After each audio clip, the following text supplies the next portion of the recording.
Құрметті Есма Құрбанқызы, өзіңіз Шымкент қаласында жүрген ротациямен ауысқан басшының бірісіз. Бұған дейін нөмірі 56-шы Спандияр Көбеев атындағы мектепте басшылық қызмет атқарсаңыз, бүгінде осы қаламыздағы тағы да бір үлкен мектептің бірі 54-ші жалпы орта мектебіне басшылық қызметке келіп отырсыз.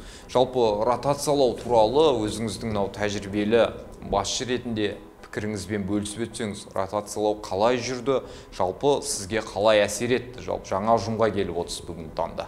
Әрине, ротацияның өзінде бір жақсы тұстары да бар. Менің өзім ойымша, ротацияның бізге берер, білім саласына берер жақсы жаңалықтар өте көп.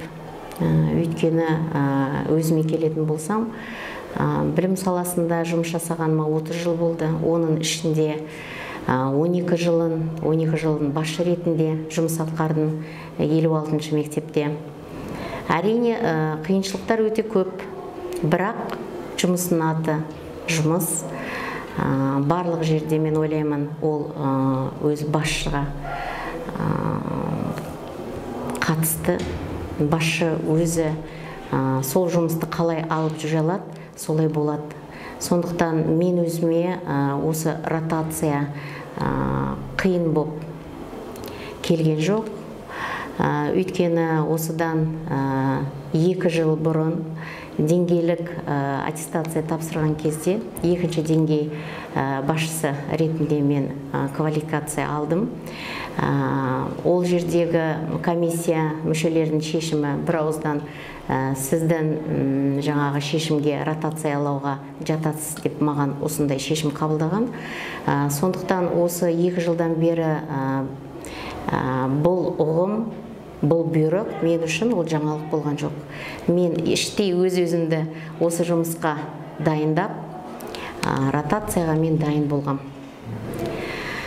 Енді қазіргі таңда әрине әр мектеп әртүрлі, әр мектептің міндеті де, мақсаты да бір болғанымен, әр мектептің өзінің жағдайы, өзінің материалды жағдайы бармай, жаңағы ұжым жағынан ол әртүрлі.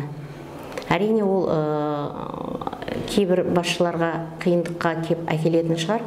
Бірақ мен өзім ойлаймын, бұл мектеп 56-шы мектепке ұқсас мектеп, біріншіден. Бірінші, бұл жердегі жаңа контингент, менталитет деген сияқты, соның барлықтары ұқсас. Әрине, жаңа ұжымға келу сәл қиындау. Келе салысымен әр басшы, ол басшыда опыт та бар, тәжірибе де бар, білімі де бар, бірақ ол келе салысымен осы мектепке бір өзгеріс енгіземін. Әрине, өзгеріс енгізіледі, бірақ оған уақыт керек. Қазіргі таңда ротацияланған директорлардың көбісі, мен ойлаймын, өз бетінше жаңағы ең бірінші ұжымды танысып, ұжымның жұмысын біліп, оқушылармен, ата-аналармен танысып, солармен тығыз байланыста болу керек. Білім басқармасы қалай ұйымдастыра білді осы ротациялау жұмыстарын? Енді 60-тан астам басшы ауысты.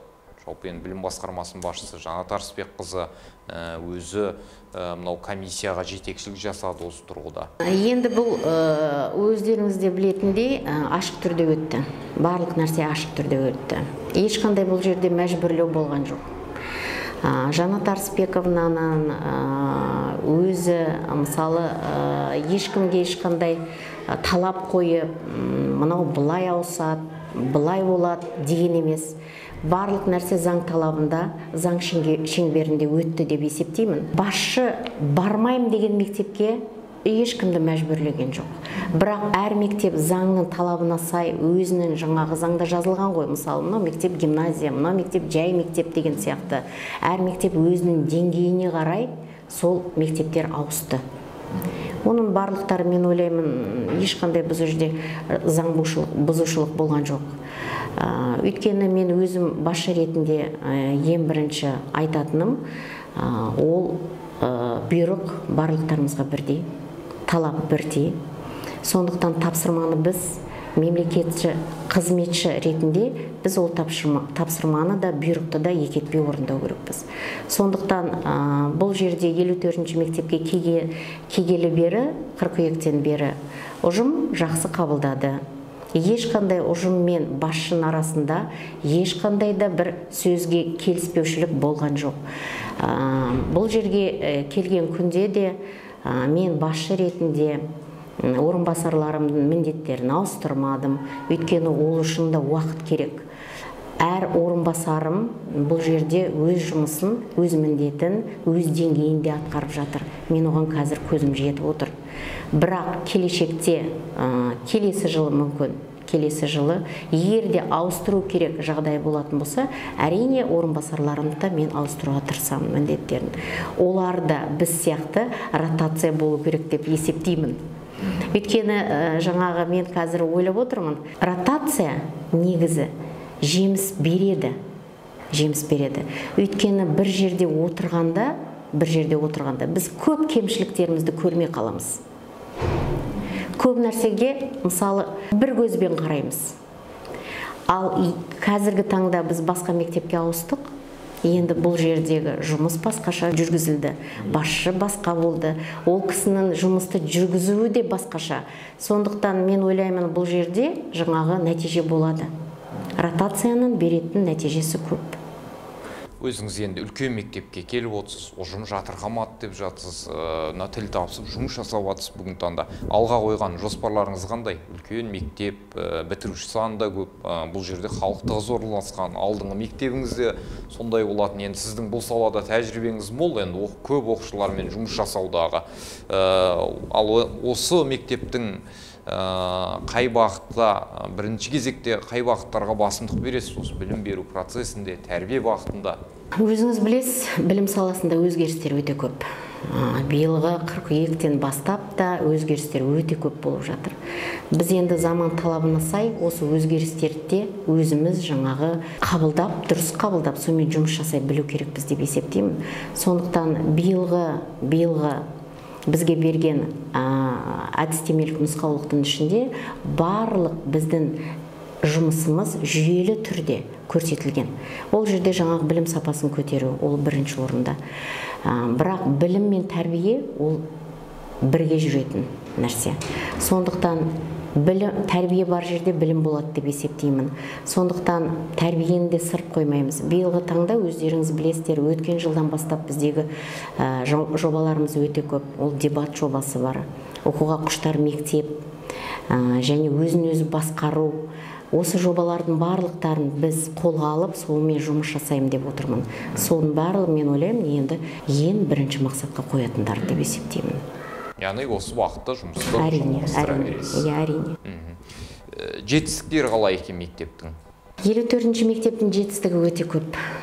Республикадан алған орындары бар, олимпиададан жеңімпаздары бар, және де спорт жағынан алған жүлделі орындары өте көп. Мен ойлаймын, енді келешекте де осы деңгейді ары қарай дамытып, 54-ші мектептің абыройын біз тек қана көтеру керекпіз деп есептеймін. Ұстаздармен танысып үлгердіңіз бүгінгі таңда, қарым-қабілеттерін байқадыңыз, өзіңіз бірлесіп жұмыс жасап жатсыз бүгінгі таңда. Білім жетілдіру бағытына қалай көңіл бөлесіз? Ұстаздардың біліктілігін арттыру, бірінші кезекте білікті сапалы оқушылар дайындауға, енді бірінші кезекте ұстаздардың атқаратын рөлі зор, педагогтардың. Сіз осы бағытқа қаншалықты көңіл бөлесіз алдағы уақытта? Әрине, білімді ұстаздың қолында барлық нәрсе, білімді ұстаз. Сондықтан мен ойлаймын, әр оқушының жаңағы қанатын жазбай тұрып, оның үлкендігін біз біле алмаймыз. Сондықтан әр оқушының қанатын жазу керек, әр оқушының талантын көрсету керек. Оны көрсете білетін, мен ойлаймын, біздің ұстаздарымыз. Әрине, ұстаздарға қазіргі таңда өте көп жеңілдіктер бар, өте көп жағдайлар жасалынған. Мысалы, биылғы алатын болсақ, материальный базамыздың өзі ол күшейген. Жаңадан модификациялық кабинеттеріміз көп ашылды. 6, 7, 8 кабинет ашылған. панельдеріміз бар. Олардың барлықтары, мен ойлаймын, осы мұғалімдердің білімділігін арттырады. Семинарлар жасалып жатыр. Мына осы 54-ші мектеп негізі жылда қалалға бір семинар береді. Биыл да біз мына жоспарымызда желтоқсан айында қала деңгейінде семинар беру. Биылғы енді ол жерде бір жаңалығы, тек қана бір бағытта болмайды. Ол барлық тәрбиеде, пән сабақтарда, тәрбие сабақтарда, ашық сабақтарда сол жерде кіріктіріледі. Сондай бізде жаңалығымыз бар. Әрине, біздің мақсатымыз заман талабына сай, функционалды, сауатты баланы, азаматты тәрбиелеу. Материал-техникалық базасы жақсы мекеме? Жақсы. Ғимараттан ешқандай таршылық жоқ? Жоқ, барлығы жақсы. Оқушымыз көбейіп жатыр.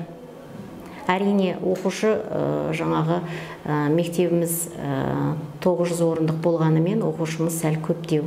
Сәл көптеу болғанымен, қазіргі таңда ол проблема емес біз үшін.